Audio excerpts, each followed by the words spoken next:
Mire, si hay algo que el cristiano debe saber, es lo siguiente. Preste mucha atención a esto. Todo cristiano está en alguna de estas tres etapas. Todo cristiano. ¿Usted es cristiano? Sí, excelente. Usted siempre va a estar en alguna de estas tres etapas.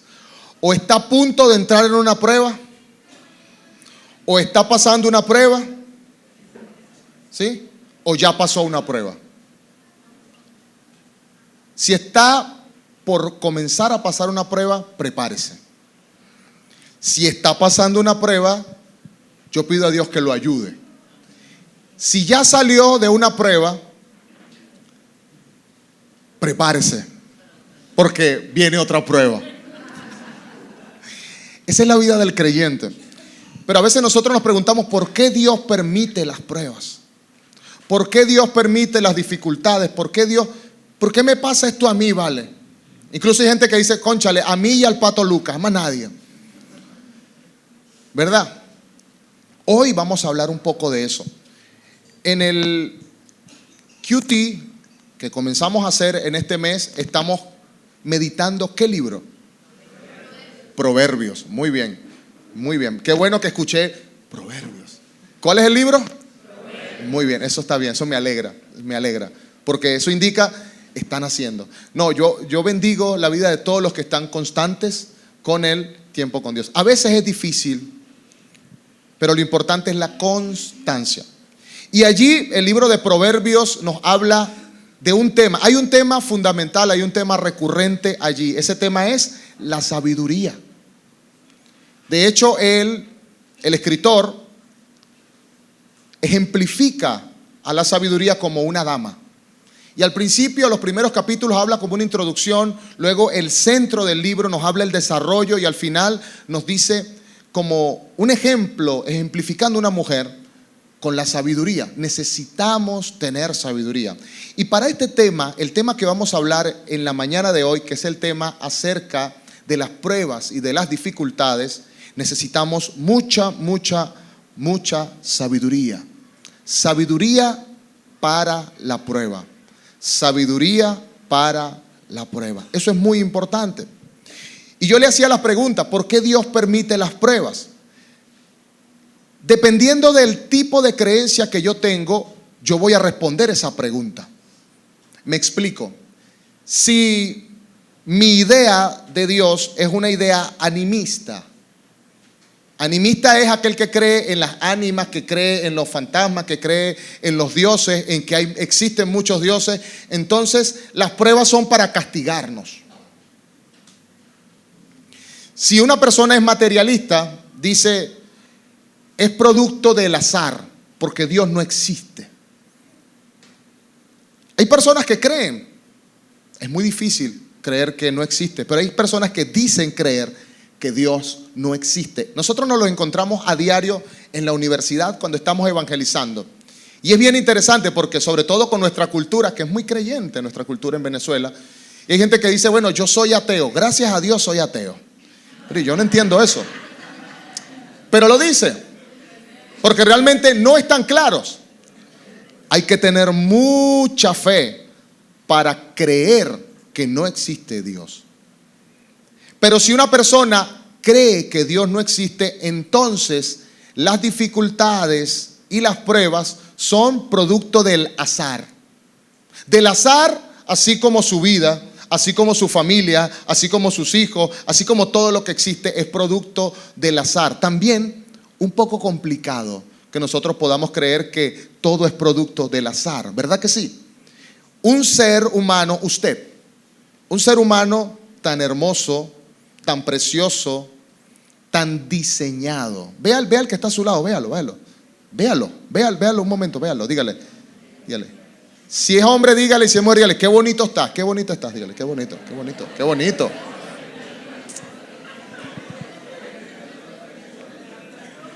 ¿Verdad que sí? Una obra de arte. Cada uno de nosotros somos obras de arte.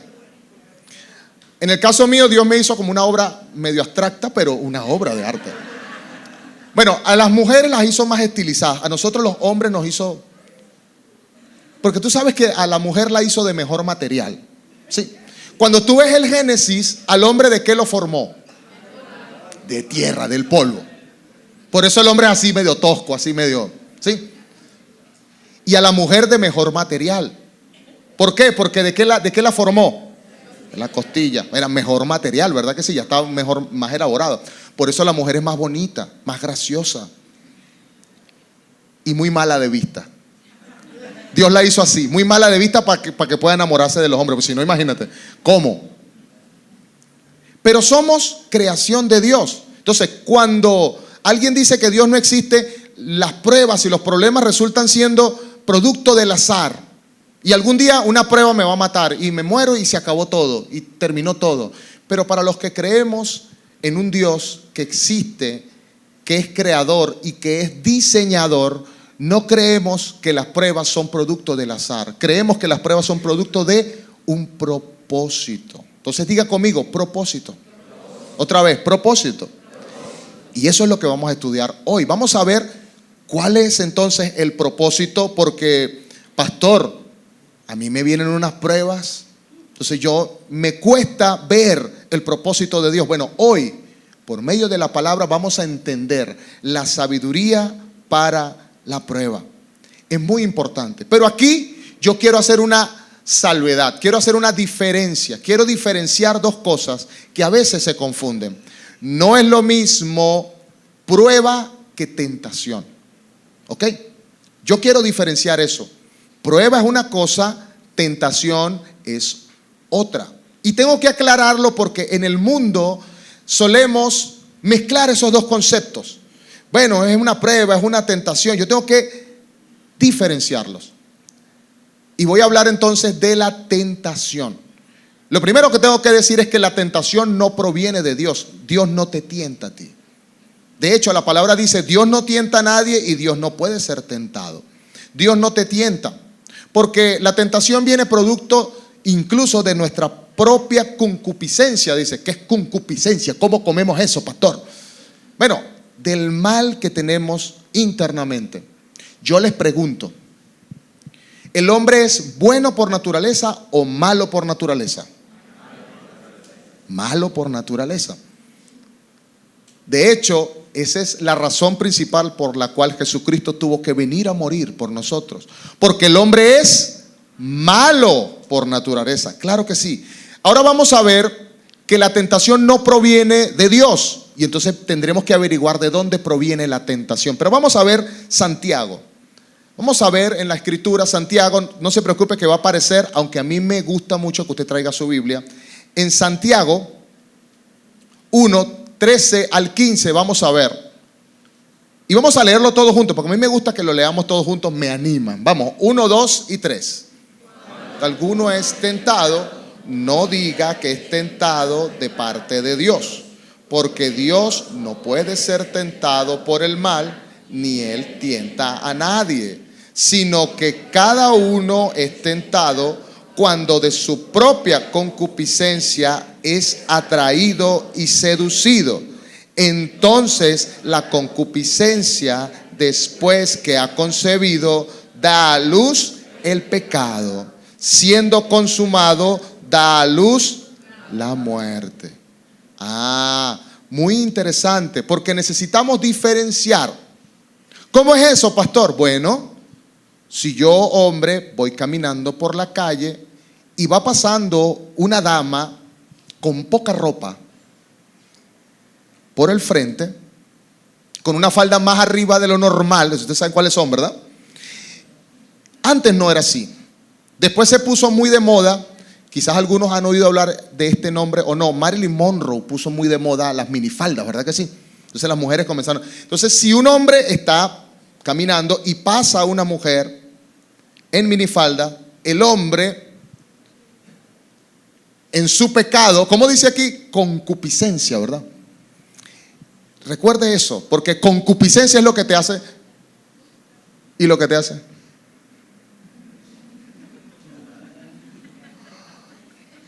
Eso es. Ahora, a esa joven con poca ropa la mandó Dios. ¿Qué creen ustedes? Hombres, la mandó Dios. Oye, Dios me la mandó para que... No, no.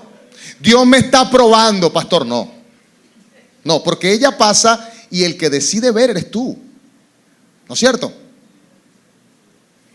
Me enteré, escuchando, me enteré de un chisme. No hay nada más sabroso en el oído que un chisme, ¿verdad que sí? Bueno, pero hay que ser sincero, ¿verdad? Lo único es que yo tengo que reprender ese chisme, pero de que es sabroso, es sabroso. A la gente le gusta el chisme. Si a la gente no le gustara el chisme, no hubiera novela. Estadísticamente, toda persona que le gusta el chisme, le gustan las novelas. Usted no ve novelas, ¿verdad? No, nada que ver. En serio, estadísticamente, toda persona que siente, le gustan las novelas, le gusta el chisme. Claro, hay que reprenderlo en el nombre del Señor, amén. Amén, claro que sí.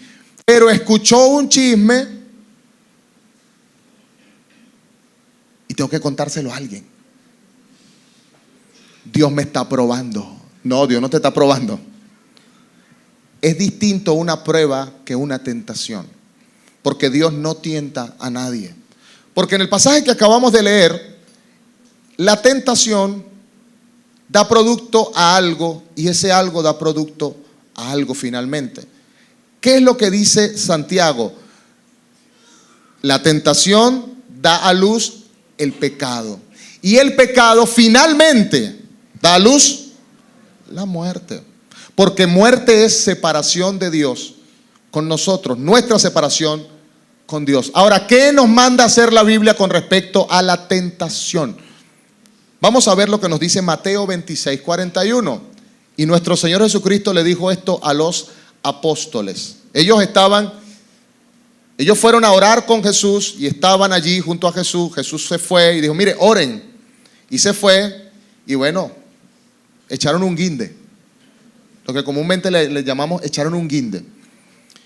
Vamos a leer Mateo 28, 41 todos juntos, 1, 2 y 3.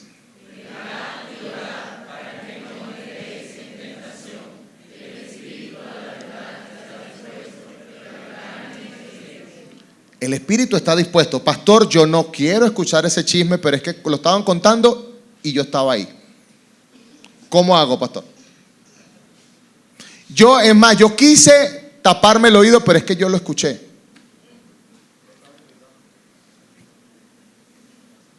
Entonces, ¿qué es lo que nos dice nuestro Señor? Velad y orad para que no entréis. El espíritu está dispuesto. Usted no quiere pecar, estoy seguro. Usted dice, yo no quiero pecar, yo no quiero pecar, yo no quiero pecar, yo no quiero pecar, pequé. El espíritu está dispuesto, pero la carne es débil. Somos débiles. Cuando nosotros estamos velando y orando, es más difícil que caigamos en tentación. Ahora, caer en tentación no es como que yo iba caminando tranquilo y ¡guau! Me caí en tentación. Había un hueco. Hueco dice tentación. Yo no sé cuántos han visto al coyote de las comiquitas. ¿Se han visto al coyote? Él se inventa unos huecos marca Acme y los tira, ¿verdad? Y se va. Pero no funciona así. Poco a poco, cada vez que vamos sucumbiendo a la tentación, vamos cayendo en pecado, cada vez más fácil.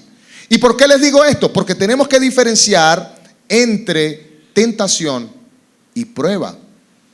Ahora sí vamos a entrar entonces a conocer qué es una prueba. Y por eso vamos a Santiago. Vamos a ir a Santiago capítulo 1, versículos del 2 al 5. Vamos a leerlo todos juntos, porque este es el punto central de lo que hoy quiero que aprendamos, de lo que el Señor quiere compartirnos en su palabra. Vamos a leerlo todos juntos a la cuenta de 3, 1, 2 y 3. Hermanos míos, por sumo gozo cuando os halléis en diversas pruebas, sabiendo que la prueba de vuestra fe produce paciencia. Mas tenga la paciencia su obra completa para que seáis... ¿Qué pasó? Se nos fue el pasaje. Vamos a esperar un momentico. Sí. Santiago 1, del 2 al 5. Ahí apareció. Vamos a leerlo juntos. 1, 2 y 3. Tened por sumo gozo cuando os halléis en diversas pruebas, sabiendo que la prueba de vuestra fe produce paciencia. Mas tenga la paciencia su obra completa, para que seáis perfectos y cabales, sin que os falte alguna. Y si alguno de vosotros tiene falta de sabiduría, pídala a Dios, el cual da a todos abundantemente y sin reproche, y será dada. Ya de entrada nosotros vamos viendo una diferencia entre tentación y prueba, porque la tentación, ¿qué es lo que produce? Pecado. Y el pecado produce, y ahí tenemos una diferencia. Pero la prueba dice que produce ¿qué? Paciencia. Entonces ya comenzamos a diferenciar cuál es la buena y cuál es la mala. ¿Cuál es la mala entonces? ¿Y cuál es la buena? La prueba. Entonces ya comenzamos a ver, la prueba. Pero el pasaje dice, cuando os halléis en diversas. Hallarse es encontrarse, estar en la prueba. A veces nosotros no estamos esperando la prueba puede llegar en cualquier momento, ¿verdad que sí? De hecho, la mayoría de las pruebas por las que nosotros atravesamos no las esperamos. Algo sobrevenido, algo que no esperábamos, pero que llegó. Y así nos llegan las pruebas. Y dice diversas pruebas. Pruebas de todo tipo, pruebas repentinas. Y no necesariamente las pruebas son producto de algo que nosotros hayamos ocasionado. A veces nosotros tenemos esa idea, oye, me pasó esto por culpa mía. A veces sí. La tentación, por ejemplo, sí. Tú sucumbes a la tentación, pero la prueba no necesariamente. No es que tú produces la prueba. Por culpa mía Dios me está probando. No. Dios te está probando para algo. Y ya vamos a ver poco a poco para qué es que Dios nos está probando. Pero el pasaje dice, tened por sumo gozo. Diga conmigo, gozo. Gozo no es un sentimiento. ¿Qué es el gozo? Gozo es una calma interna, una seguridad, una confianza. Gozo es distinto de alegría. Yo puedo estar alegre en un momento y podría entristecerme en otro momento, pero el gozo se mantiene. Deberíamos mantenernos en gozo, porque la misma palabra dice, el gozo del Señor es nuestra fortaleza. Así debe ser. Por eso la palabra dice, con sumo gozo. Y hay una parte bien interesante en ese pasaje, dice, sabiendo que. Es el versículo 3, dice, sabiendo que. Sabiendo que, aquí está la clave de ese verso. Sabiendo, conociendo, teniendo sabiduría. El conocimiento marca la diferencia. Cuando yo sé que me pasa algo con un propósito, yo lo veo totalmente distinto que cuando me pasa algo y no sé por qué me pasó. Todos los que estamos aquí en algún momento tomamos medicina, ¿sí o no? Sí, en algún momento, algún antibiótico o algo. ¿Quién de los que está aquí toma antibiótico porque le gusta? No, ¿verdad? Nadie. Nadie toma antibiótico porque le gusta. ¿Alguien toma analgésico porque le gusta? Algunos sí, no hagan eso. Pero nosotros no tomamos antibiótico porque nos gusta. Nosotros sabemos que tomamos un antibiótico porque lo necesitamos. Allí hay una información. Cuando yo tengo una información, mi actitud cambia. Cuando yo tengo buena información, mi actitud cambia. Y ahí yo tengo que diferenciar y saber qué es sabiduría. Porque existe la sabiduría del hombre y existe la sabiduría de Dios. Existe la sabiduría del mundo y existe la sabiduría de Dios. ¿Y qué es la sabiduría? Para el mundo la sabiduría es conocimiento. Los griegos andaban siempre en busca de ¿qué? Del conocimiento. Porque para el mundo, entre más conocimiento tenga usted, usted es más sabio. Más acumulación de conocimiento, más sabiduría. De hecho, hay un dicho que casi todo el mundo se sabe, que dice, más sabe el diablo por viejo. Eso no está en la Biblia, ojo. Imagínense, en Primera de Herejías 2:15. No, eso no está. ¿Pero por qué? Por acumulación de conocimiento. Pero la sabiduría que viene de Dios no es solamente conocimiento. Si fuese conocimiento, no hay nadie más sabio que YouTube hoy. ¿Alguien necesita algo? Pregúnteselo a YouTube. Ahora, ChatGPT. Usted tiene una dificultad, pregúntele a la computadora, se le dice todo. Pero no es así. La sabiduría no es igual a conocimiento. Pero el conocimiento en Dios está dentro de la sabiduría. Lo voy a volver a decir. Conocimiento no es sabiduría. Pero en Dios el conocimiento está dentro de la sabiduría. Porque la sabiduría que viene de lo alto es la aplicación práctica de ese conocimiento. Pero no como a mí me dé la gana. Voy a volver a decirlo. La sabiduría es la aplicación práctica del conocimiento, pero bajo los preceptos, bajo los conceptos, bajo lo que Dios quiere, en la forma y en la manera en la que Dios quiere, no como a mí me dé la gana. ¿Sí se entiende eso? Les voy a dar un ejemplo. Dios le dio el conocimiento y la idea para que buscara más y pudiera excavar más y explorar más. Y le dio el conocimiento de la dinamita. Y ahora puede trabajar más rápido. La pólvora, muy buen conocimiento. ¿Qué hizo el hombre con ese conocimiento? ¿En qué convirtió la dinamita?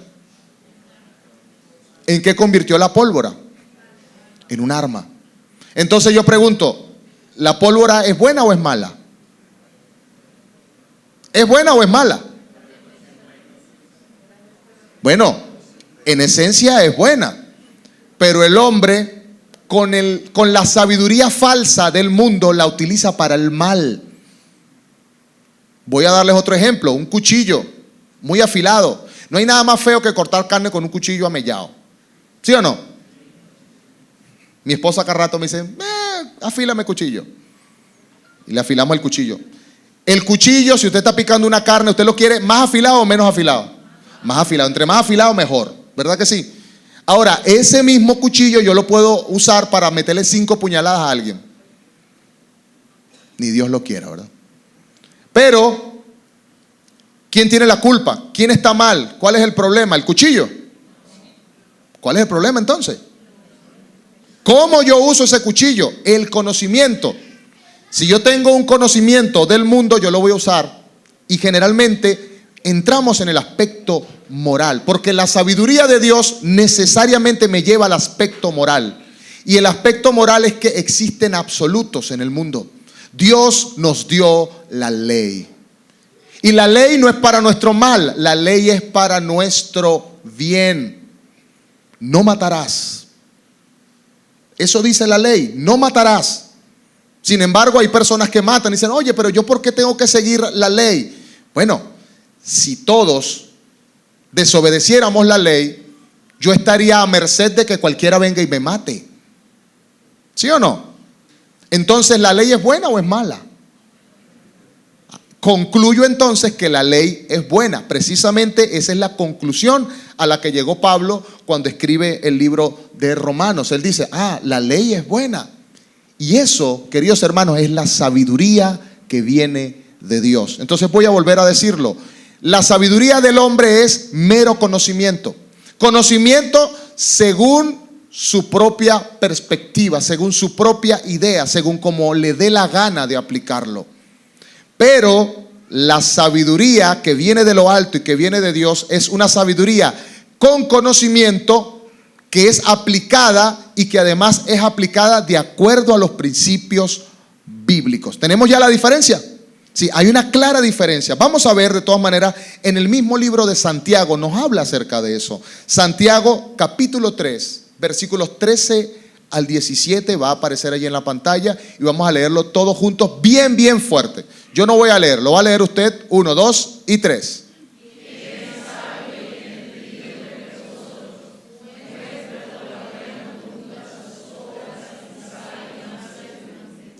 Pero si tenéis celos amargos y contención de vuestro corazón, no jactéis porque esta sabiduría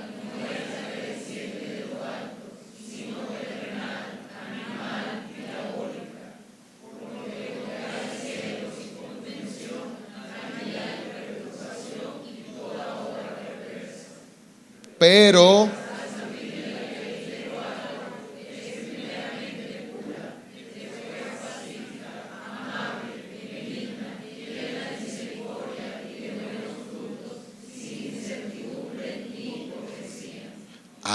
vemos la diferencia claramente entre la sabiduría según el mundo y la sabiduría de lo alto, ¿verdad que sí? Y aquí el pasaje usa una expresión fuerte, dice que es terrenal, que es animal y que es diabólica. Sape gato. Entonces, ¿qué necesitamos? ¿La sabiduría del mundo o la sabiduría de Dios?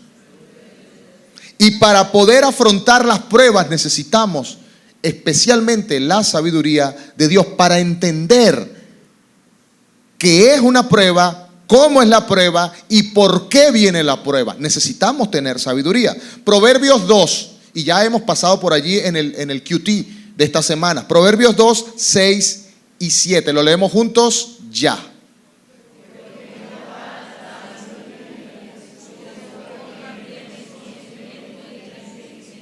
Muy bien. De hecho, Proverbios 1:7 nos dice: el principio de la sabiduría es. ¿Cómo se come eso? Yo se los acabo de decir. La interpretación para ese verso, porque dice: el principio de la sabiduría es el temor a Jehová. Ahora, temor, no miedo. Porque el miedo no procede de Dios, el temor sí. Temor a su santidad, temor a sus atributos. Ahora, cuando la palabra allí me dice que el temor de Jehová es el principio de la sabiduría, lo que está queriendo decir es: cuando yo temo a Jehová, cuando yo reverencio a Dios, cuando yo amo a Dios, cuando yo obedezco a Dios, hago caso a su ley. Y el conocimiento que yo tengo lo aplico, pero lo aplico no según la sabiduría del mundo, sino según la sabiduría de Dios, porque yo amo a Dios. Eso es lo que significa Proverbios 1:7. El principio de la sabiduría es el temor. Entonces dice: bueno, si yo le tengo mucho miedo a Dios, soy sabio. No, no significa eso. Si tú temes a Dios, tú vas a honrar a Dios, tú vas a obedecer a Dios, tú vas a seguir a Dios y vas a hacerle caso en lo que Él te dice en tu palabra. Eso te hace sabio. Amén. Entonces eso es realmente lo que quiere decir el principio de la sabiduría, es el temor de Jehová. Es la aplicación práctica de la sabiduría. E importa mucho entonces, como lo dije anteriormente, qué perspectiva tengo yo acerca de cómo puedo ver la prueba. ¿Desea Dios pasarnos por situaciones difíciles? ¿Sí o no? Bueno, vamos a verlo. Sigan viendo. Necesitamos saber entonces qué va a pasar. ¿Sabiduría para qué? Para conocer lo que Dios quiere. Y yo quiero enfocarme en 3 elementos fundamentales para entender las pruebas. ¿Cómo pasan las pruebas? ¿Cuál es el fin? ¿Cuál es el propósito de las pruebas? Y si usted quiere puede tomar nota. Son 3 claves para conocer cuál es el propósito de las pruebas. En primer lugar, Dios permite las pruebas para edificar nuestra fe. Diga conmigo: edificar nuestra fe. Otra vez, edificar nuestra fe. Perfecto, vamos a ir a Primera de Pedro, capítulo 1, versículos 6 y 7. Primera de Pedro, capítulo 1, versículos 6 y 7. Y vamos a ver qué nos quiere decir la palabra con respecto a esto. Edificar nuestra fe. Edificar nuestra fe. Primera de Pedro, capítulo 1, versículos 6 y 7. Lo tenemos y lo leemos 1, 2 y 3, ya.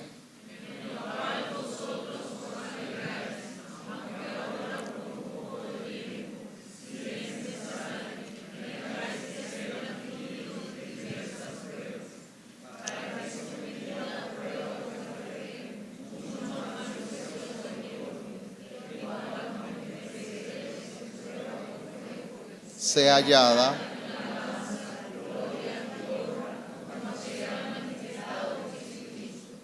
Muy bien, entonces aquí comenzamos a ver cuál es el propósito de las pruebas. Número 1, para edificar nuestra fe. Muy importante.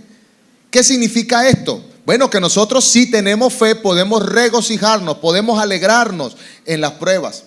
El conocimiento de Dios, que es la sabiduría de Dios, nos permite eso. ¿Por qué Dios permite que yo pase por esta situación tan difícil? Bueno, Él quiere que crezca tu fe. Que crezca tu fe significa también probar si tu fe es de verdad o no.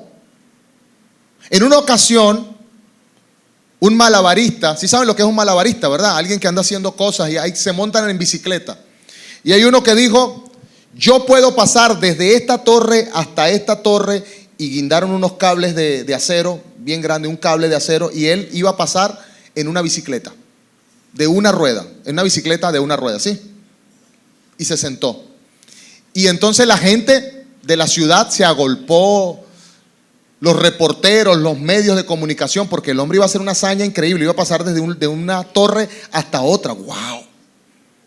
Y entonces él le preguntaba a todos, ¿ustedes creen que yo puedo pasar? Y la gente, sí, sí, animados todos, sí. Y entonces él pasó y regresó.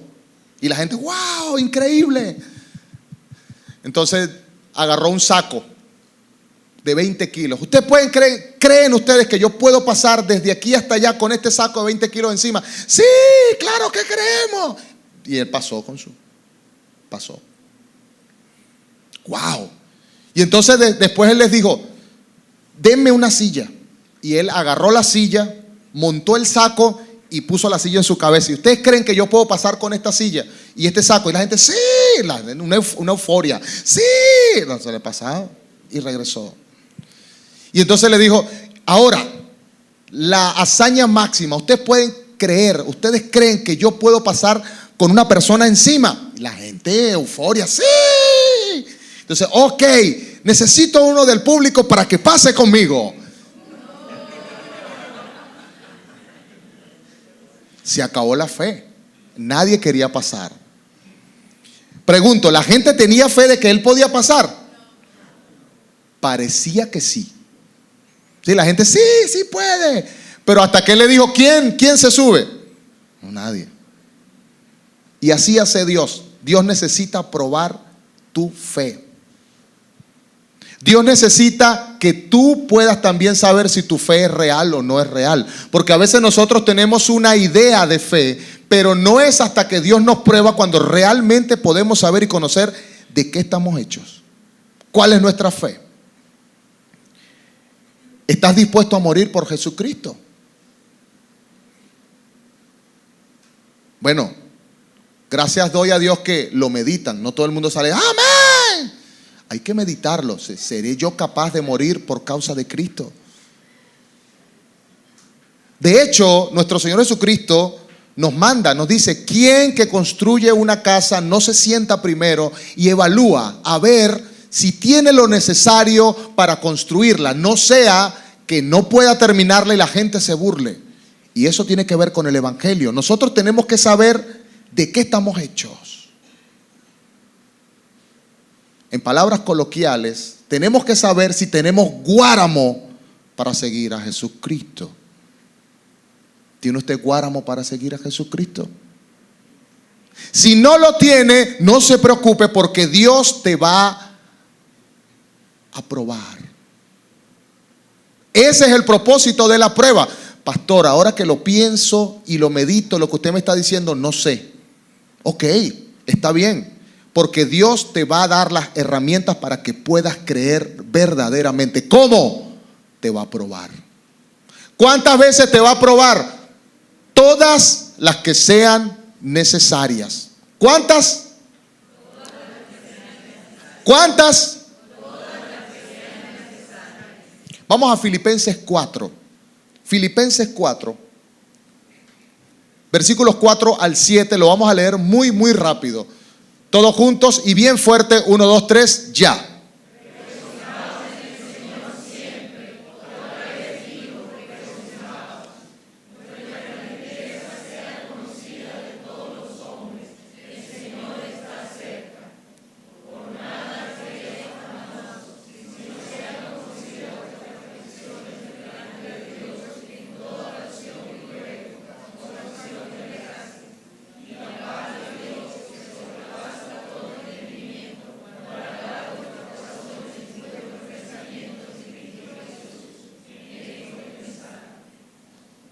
¿Cómo puedo yo tener alegría? ¿Cómo puedo yo estar regocijado en la prueba?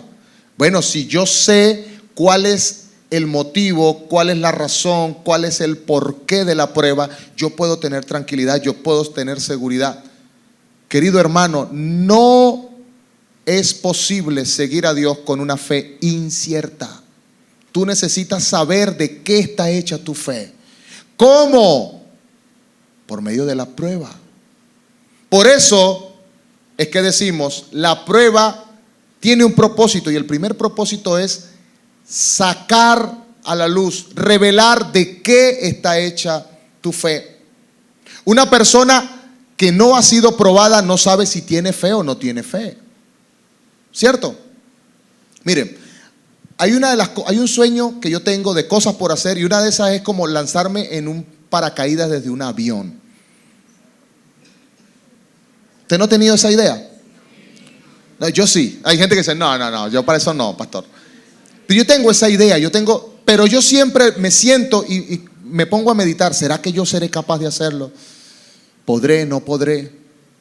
Yo creo que sí. Yo creo que tengo el valor suficiente para montarme eso, no sé, y lanzarme al vacío desde muy alto, dependiendo de un pedazo de tela.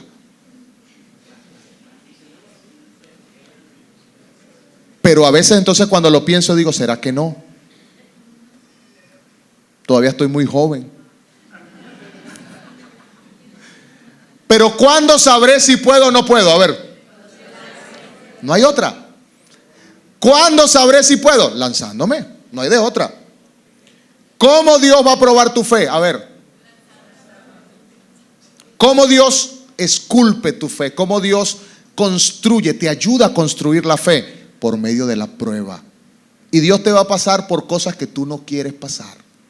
Esa es una de las cosas que yo te digo. Dios, te lo digo y te lo advierto en esta mañana, Dios te va a pasar por lugares donde tú no vas a querer pasar. Ahora, Dios nos da seguridad. Dios nos dice, aunque ande en valle de sombra de muerte, no temeré mal alguno, porque tú, Señor, estarás conmigo donde quiera que yo vaya. El Salmo 23, Jehová es mi pastor y nada me faltará. Amén. Esa es la seguridad que Él nos da. Pero Él no te dice, como sea, vas a tener que pasar por la prueba. Yo recuerdo que mi hijo Jeremías tenía mucho miedo al agua, a nadar. No, papá. Yo amo a mi hijo. Y yo quiero que él experimente el agua para que él pierda el miedo al agua y pueda nadar. Gracias a Dios ya puede nadar. Pero la única manera, no hay teoría. Yo no puedo explicarle en lo seco. ¿Cómo aprende usted a nadar en lo seco? Explíqueme. No, tenemos un nuevo curso. El curso de natación en arena. ¿Existe eso? No existe. Aprenda a manejar automóvil en bicicleta. ¿Existe eso? No existe. ¿Cómo sabrá usted que ya sabe manejar? Usted tiene que manejar, no hay otra opción. No hay otra opción, tiene que ser así. Entonces estamos claros que Dios permite la prueba para edificarnos. ¿Estamos claros en eso? Pasamos al otro punto. ¿Por qué? Segunda razón, Dios permite las pruebas para que tengamos devoción, para probar nuestra devoción, para probar nuestra dedicación. ¿Para qué Dios nos manda las pruebas? Para ayudarnos a entender cuál es nuestro nivel de compromiso y devoción con Dios. ¿Cuál es el compromiso? ¿Cuál es el nivel de obediencia? ¿Qué hizo Dios con Abraham? ¿Qué hizo Dios con Abraham? Le dio un hijo. Ya no podía tener hijo, le dio un hijo. ¿Qué es lo normal que deberíamos esperar de un Dios que te regala un hijo? Que te ayude a cuidarlo, ¿sí o no? Él tenía y amaba a su hijo y Dios le dice, anda y mátalo. ¿Que qué? Que vaya y lo mate. Gracias a Dios que estoy en la gracia. Vino Cristo, murió y yo nací en el 82. Yo no me imagino, yo a veces me siento y cuando estoy leyendo ese pasaje, a mí se me hace un nudo en el corazón porque ¿cómo yo le respondo a Dios? ¿Cuántos de los que están aquí son padres? Levánteme la mano, los que son padres.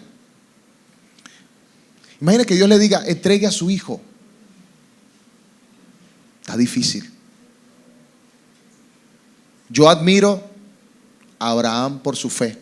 De hecho, la prueba de esa fe lo llevó a grandes cosas. Yo no me imagino llevando a mi hijo menor a matarlo, o a mi hijo mayor, aunque mi hijo mayor pesa más. Sería muy difícil. Yo tendría que orar, Señor, seguro. Vamos a hacer una cosa, mañana me avisa. ¿Será que sí? ¿Será que no? Pero Dios quiere saber cuál es tu nivel de obediencia. Y a veces nosotros decimos, ¿queremos obedecer a Dios? Sí, yo quiero obedecer a Dios. Dios te va a poner en un lugar para que le obedezcas. No es lo fácil, porque en lo fácil es muy fácil. ¿Cuándo tú pruebas la fidelidad de alguien? A ver, en los momentos difíciles. Igual, cuando estamos casados en salud y enfermedad. Bueno, yo voy a demostrar la fidelidad a mi esposa en los momentos difíciles. En los momentos alegres, no. Cuando todo te va bien, no. ¿Cuándo Dios va a ver tu nivel de obediencia? ¿Cuándo? Cuando las cosas se ponen difíciles, cuando las cosas se ponen cuesta arriba, cuando la cosa está difícil. Mira, no tengo ánimo de ir a la iglesia. Bueno, usted agarra ese no tengo ánimo, se lo mete al bolsillo, se viste bien y se va a la iglesia. Vamos a la iglesia. Ahora, es fácil venir a la iglesia cuando estamos animados, ¿sí o no? Animado, pero es difícil cuando estoy en problemas, cuando estoy en dificultades, cuando no tengo ganas. ¿Sí o no? Ahí Dios te está probando. Dios va a probar tu nivel de obediencia. Para eso son las pruebas. Cuando yo le predico a alguien, yo le aclaro, mira, si tú sigues a Jesucristo te va a pasar esto, esto, esto y esto. Dios te va a probar. Yo le digo y le hago una pregunta. ¿Dios está dispuesto a probar la obediencia de alguien que no está dispuesto a obedecer? ¿Para qué? Al contrario, entonces, alégrate cuando Dios te prueba, porque está probando tu obediencia, porque dice, Él me puede obedecer. Dios quiere usar a mucha gente, pero Dios no los usa a todos. Dios los ama a todos, pero no los usa a todos. Y cuando digo los ama a todos, digo a todos sus hijos, los hijos de Dios, los que han nacido de nuevo, a todos los que le recibieron, a los que creen en su nombre, a los que le dio potestad de ser hechos hijos de Dios. ¿Los ama a todos, sí o no? Sí. ¿Pero los usa a todos? No. Solamente a los que están dispuestos a obedecer. Y Dios te va a probar. En esta mañana Dios te está diciendo, si quieres crecer, yo te voy a probar. Voy a probar tu obediencia en cosas que tú no quieres hacer. Porque en lo que yo quiero hacer, ¿cuál es la prueba? ¿Qué prueba hay en hacer algo que yo quiero hacer? Dios me dice, te voy a probar, te voy a poner 2 horas a tocar guitarra. Te voy a probar, te voy a poner a comer una torta de chocolate. No. Te voy a probar una semana en la playa. No. Algunos dijeron aleluya, sí. No. Dios te dice, te voy a probar para que crezcas.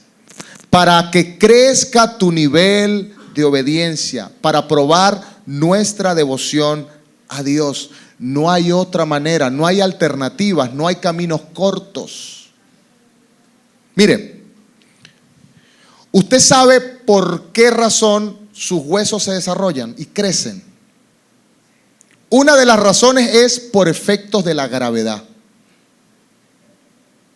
¿Sí conoce la gravedad, verdad? Yo la he experimentado cuando me he caído en bicicleta. He experimentado la gravedad. Y usted tiene músculos, musculatura por efectos de la gravedad. Aquellos que van al espacio y pasan mucho tiempo, muchos meses en el espacio, les pasa algo. Su masa muscular se reduce y quedan flaquitos. Y luego tienen que pasar por una terapia para poder caminar otra vez. ¿Por qué? Bueno, porque dejaron de estar expuestos a los efectos de la gravedad. Si tú quieres ser fortalecido, tú necesitas estar expuesto a las pruebas que Dios te tiene preparadas para ti. Amén. Ahora, ¿Dios lo conoce todo, sí o no?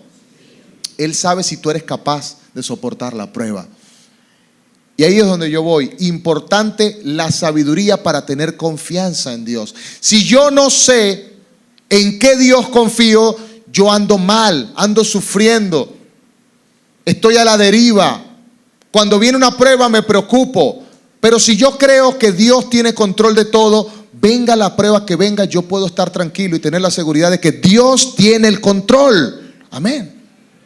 Esa debe ser mi seguridad. Y como tercera razón del porqué de las pruebas, es para Él mostrar su poder. La única manera en la que Dios puede mostrarte su amor y puede mostrarte su poder es poniéndote a prueba.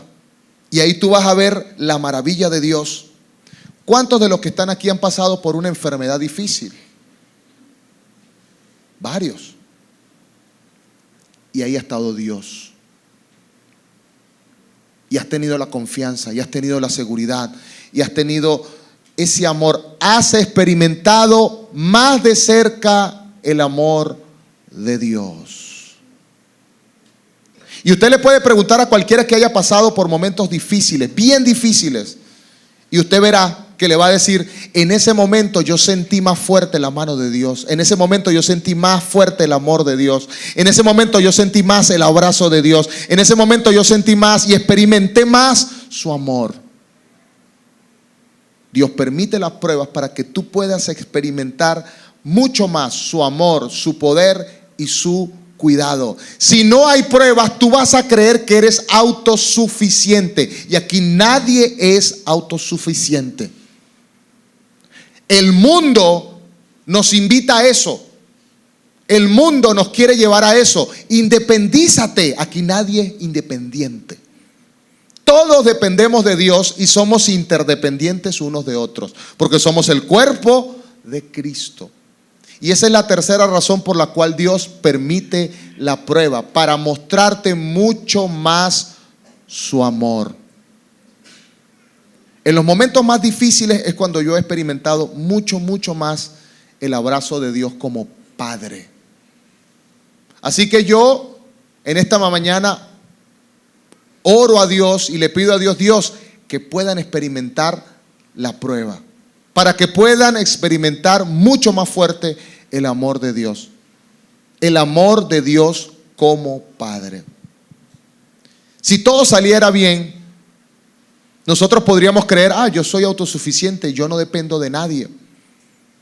Pero cuando yo entiendo que solamente soy polvo, porque eso dice la Biblia, somos polvo. Diga conmigo, polvo. Eso somos, polvo. La Biblia dice: del polvo viniste y al polvo volverás. Entonces recordamos esas tres razones. Dios permite la prueba para edificar nuestra fe. Diga, edificar nuestra fe. Dios permite la prueba para probar nuestra devoción. Diga, probar nuestra devoción. Dios permite la prueba para demostrar su amor. Diga conmigo, demostrar su amor. Y finalmente, esas tres razones se engloban en una: para que tú puedas desarrollar el carácter de Cristo en ti. No hay otra manera de que tú puedas desarrollar el carácter de Cristo en ti. Yo he escuchado a muchas personas que dicen: misionero, pastor, yo no quiero ir a la iglesia porque en la iglesia son muy chismosos. Ajá, ahí. Tienes que estar ahí. No, porque es que me ven feo. Algunos me ven feo. Vení. Tú necesitas estar ahí. El lugar donde puedes crecer, y especialmente hablo de la iglesia. Si tú quieres crecer, necesitas estar sembrado. Necesitas estar en la iglesia. La palabra dice: hierro con hierro se aguza. La gente dice: Señor, dame paciencia. ¿Cuántos han orado pidiendo paciencia? ¿Verdad que sí? Señor, dame paciencia. Bueno, te va a enviar un hermano bien calidad, que él es tremendo, que va a hablar de ti, lo que sea, para probar tu paciencia. Ay, Señor, pero es que no aguanto. Pues tú me dijiste que querías paciencia. Toma tu paciencia. Así funciona. Cada prueba de Dios es como una prescripción médica. Cuando usted va al médico y lo examina, lo ausculta. Los ausculta. Un término médico, lo ausculta. ¿Y qué le dice después? Sí, mira, estás enfermo, nos vemos. ¿Qué hace? Le prescribe una medicina, ¿verdad que sí? Mire, se va a tomar tanto y tanto y tanto, y se va a tomar tanto. En Venezuela, eso es en Venezuela, no sé si en otro país pasa, pero en Venezuela el hombre, cuando va al médico y le manda medicina, el hombre siempre hace una pregunta. El hombre del mundo hace una pregunta. ¿Cuál es la pregunta que hace? Doctor, pero yo me tomo la medicina, pero yo el fin de semana yo puedo beber, doctor. ¿Qué problema con eso? Pero cuando yo voy al médico que me hace mi récipe, ¿qué hago yo con el récipe? Llego a la casa, mi amor, mira, esto fue lo que me mandó el doctor. Dale ahí, ya. ¿Qué hago yo? ¿Qué tengo que hacer? Tengo que comprar la medicina, si no, ¿para qué carrizo fui yo al doctor? Pero hay gente que hace así. Hay gente que va al médico, el médico dice, estás enfermo, te vas a morir, tómate esto, y va y no se lo toma. Es más, voy más allá, te vas a morir, toma esto, compra esto para que te lo tomes. Va a la farmacia, lo compra, lo tiene en la casa y no se lo toma. Dios, nuestro Dios, tiene una prescripción especial para cada uno de ustedes, para mí, para ti, y esa prescripción no es igual, nunca es igual, nunca es igual. Cada quien tiene su prescripción, pero ¿qué necesitas hacer? Bueno, tomarte eso.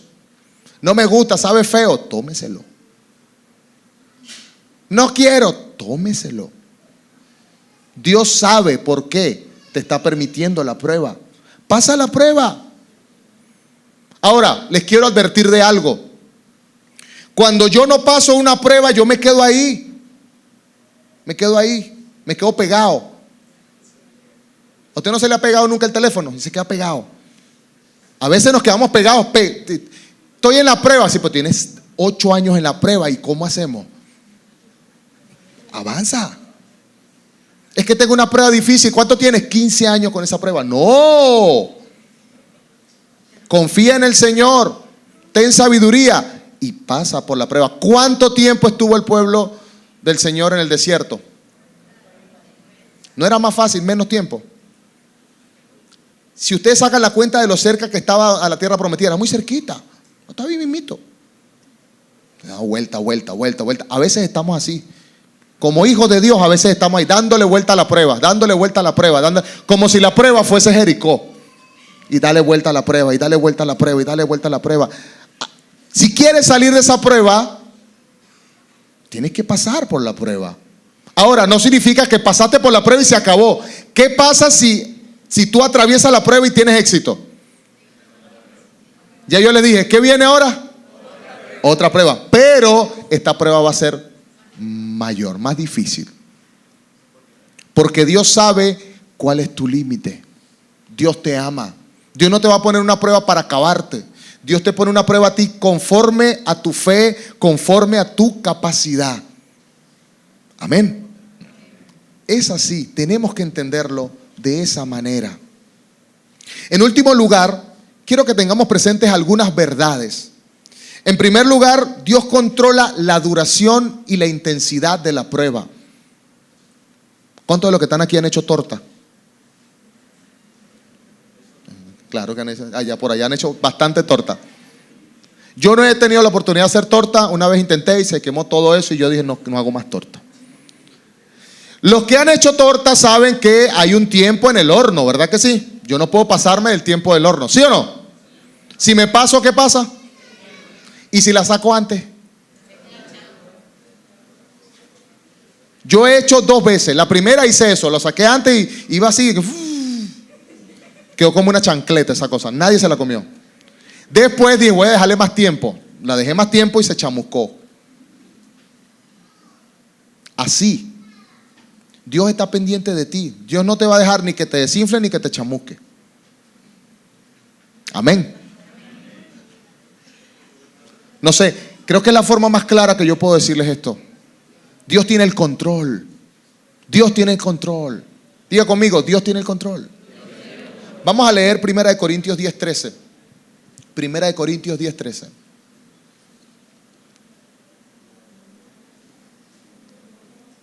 ¿Lo tenemos allí? ¿Sí lo tenemos? Ok, lo leemos juntos. 1, 2, 3, ya.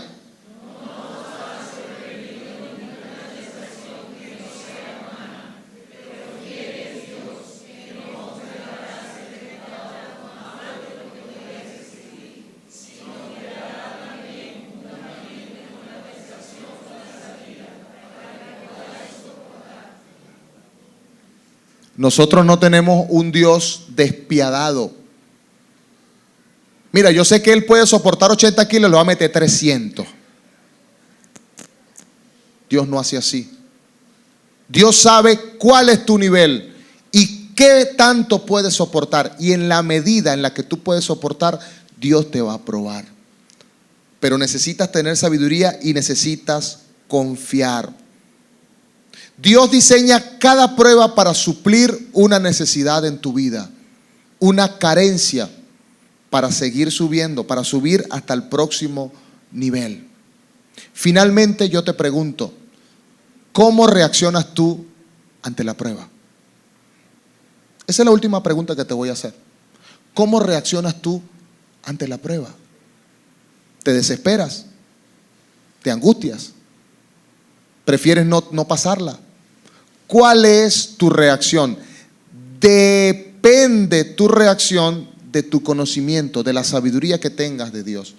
Dependerá de esa sabiduría la reacción que tú tengas. Como cuando alguien me va a inyectar. Si yo sé que me va a poner un antibiótico, yo me voy a dejar inyectar. Yo no me voy a dejar inyectar de alguien que no sé ni qué me va a poner. Pero cuando yo sé qué es lo que necesito y tengo confianza, y eso es lo que nos dice el Señor en esta mañana. Ten confianza. ¿Dios te va a pasar por pruebas? Sí. Entendiendo todo esto que hablamos en esta mañana, ahora yo te pregunto, ¿estás dispuesto a pasar por la prueba? ¿Estás dispuesto a pasar por la prueba? Bueno, ponte en pie. Vamos a ponernos en pie y darle gracias al Señor. Y yo quiero hablar especialmente a aquellos que no conocen a Cristo. Porque aquí estamos hablando de un Dios que prueba a sus hijos. Para que tú seas probado como Dios prueba a sus hijos, necesitas ser hijo de Dios. Ahora, ¿cómo reaccionas? Aquellos que no creen en Dios o que no tienen a Dios como su Señor. Porque una cosa es decir, sí, yo creo en Dios, pero Dios es tu Señor. Obedeces a Dios, obedeces los mandamientos de Dios. Si aún no has tenido la oportunidad de hacer eso, hoy es la invitación. Yo te invito. Todos pecamos. Todos somos pecadores. De alguna u otra manera hemos roto la ley de Dios. De alguna u otra manera. Y es lo primero que necesitamos saber. Somos pecadores. Si tú quieres experimentar esa gracia del Señor, si tú quieres experimentar el pasar por las pruebas con tranquilidad y facilidad, sabiendo que Dios tiene el control, no porque sea fácil, sino porque confío en Dios.